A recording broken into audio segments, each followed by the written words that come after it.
because this thing with the alcohol, tobacco, firearms, and explosive department. Tell us what's going on, Rachel. How are you? Hey there. How are you? I'm good. I'm good. What's going on is that there have been matching bills introduced in both the House and the Senate here in Washington, D.C. that would be ATF reform. This would be federal firearms law reform. It's something that the National Rifle Association has been working on for several congressional sessions. Last session, I believe, a portion of this bill did pass the House by an overwhelming bipartisan majority. However, it did not reach the Senate floor. So this year, we're very hopeful and optimistic that a reform bill will reach the floor in both chambers and will pass to the president's desk. This is a very important bill. This would totally rewrite the system of administrative penalties for firearms dealers, manufacturers, and importers. Again, very important legislation. So just to kind of give you the background and the main points of this bill, what it would do would be to give a sort of level of importance to firearms dealers, manufacturers, and importers' wrongs that they can do, for lack of a better word. Oftentimes, when the ATF goes in and does an investigation of a firearms dealer, they will often be clerical mistakes. They'll, on some of their forms, they will have abbreviated a state as opposed to writing it out, or abbreviated it wrong. Because of this, there are currently there are two options for ATF officers. They can either write up a person, or they can revoke a license. This would give a scale. So if there was clerical errors or several clerical errors, they could give fines or other forms of punishment and not have to revoke a license. This is very important.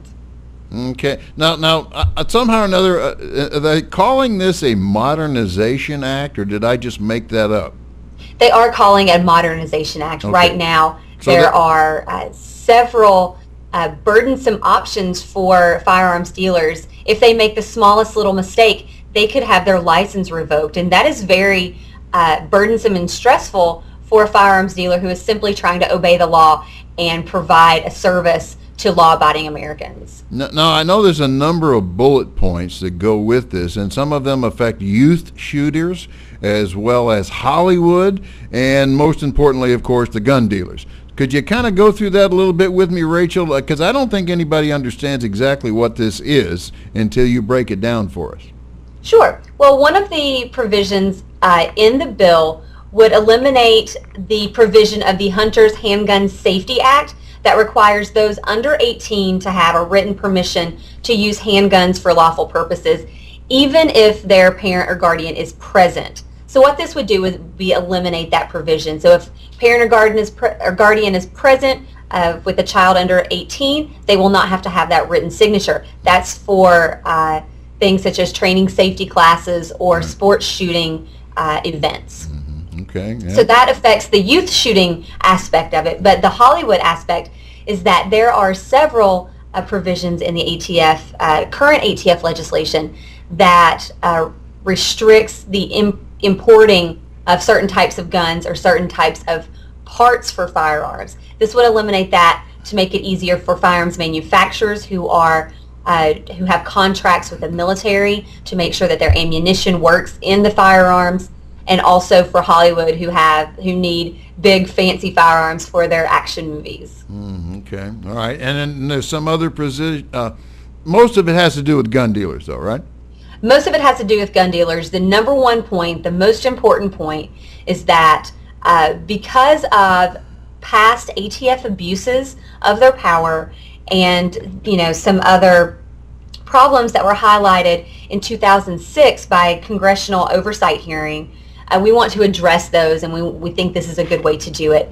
Basically, ATF was going through firearms dealers and revoking licenses for simple clerical error. We want to prevent that. We want to give dealers every opportunity to get their books straight if there is a problem, and we want to make sure that law-abiding dealers are not being burdened under the guise of criminal investigation. Obviously we want to, any rogue dealers, any criminal dealers who are out there selling guns to criminals, obviously the ATF should be in there investigating those dealers. However, a lot of these dealers that were having their licenses revoked were law-abiding people. They just had a few clerical errors, like having abbreviations to states instead of having them written out. So we want to make sure that that doesn't happen any longer. This is a great bill. This is a great legislation, good reform for the ATF and their ways of punishing errors in the dealer community. Okay, so I have a question on this. Does this mean, and the question is phrased, the penalties are now stiffer for making errors on your paperwork as a dealer? Exactly. The punishment doesn't fit the crime. If you have a clerical error, you could either have a warning or have your license revoked, but there is no middle ground. There's no fining process. There's no suspension or any other kind of punishment other than revocation. So we want to make sure that that is not the case. There are levels to the crime, and so if you're just making clerical errors, maybe you don't have your paperwork filed in the correct order, that should not be cause to get your license revoked. Okay, so then if I understand this correctly, this bill in the form that it's in right now today is not totally approved by the NRA. It is. We're very happy with the way the bill is written right now. We'd like to keep a clean bill. We will work with congressmen and senators across the aisle to make sure that it is a clean bill. And I just want to point out that this is a bipartisan bill. We have supporters from both Republican and Democratic sides of the aisle working on this and bringing it forward. Okay, and have you heard back at all from any of the dealers, Rachel? Are they concerned at all here with some of the parts of this bill, or is it just confusing to me? At this point, we haven't, as far as I know, we haven't heard from any dealers in a negative way about this bill. This is all to help them better move forward in their record keeping as it concerns the ATF and their requirements. Yeah, well, we all know that when we go down and we purchase a weapon, there is a ton of paperwork that goes with it, just on our side, and then we know the dealer has to either fill out paperwork immediately or soon thereafter before anything else is going to take place. So this does put a little burden on the dealer to make sure that he dots all of his I's and crosses his T's, correct? Well, what it would do is, if you do have those inconsistencies in your paperwork, you would not have license revocation. You would simply have to pay a fine as opposed to lose your business. Okay. So that's why this is so important. Okay. Now I have a better understanding of it.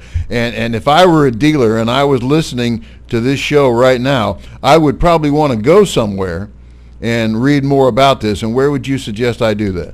You can go to www.nraila.org, and that's National Rifle Association Institute for Legislative Action. So any kind of federal legislation that you have an interest in or state legislation, you can visit that website, nraila.org, and find everything and more that you need to know. Well, we all want to keep up with the legislation. Anyone who's not keeping up with the legislation, I would be very disappointed in. So that's the place to go. We will put an overlay up later and give you a little help on that. But, Rachel, I think that's a very interesting bill. Of course, we're going to look at that. And do we expect that to come up when?